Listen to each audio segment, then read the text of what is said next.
Congress has to be briefed about most intelligence operations, and Congress has to pass a law every year appropriating money and authorizing the work of the nation's intelligence agencies, and so that means that they need to know what's going on. And but a system has arisen, and I'm not sure that this is just from this administration, and this may be something the executive branch generally, including the Clinton administration, has sort of fostered, under which if Congress gets briefed about something, they're not allowed to talk about it. If a member of Congress goes and gets briefed about a warrantless wiretapping program or some kind of spy satellite system that's a crazy idea, even to their point of view, but they're not because they got that briefing, they agree that they will never talk about it in public, even if the newspapers somehow get wind of it and write about it, and everyone knows this is the case.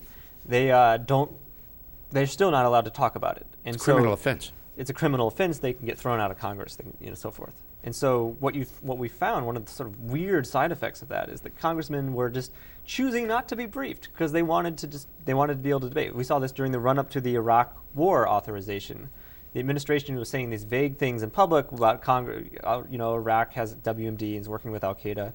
If the congressmen wanted to go to the briefing to see what that data actually was, then they weren't allowed to go on the floor of the House or the Senate and say, I'm for this war or I'm against it because of what I now know. And so most of them chose just not to get the briefings. And what they knew was what the rest of us knew, which was what the White House was saying on Meet the Press or something like that. Yeah.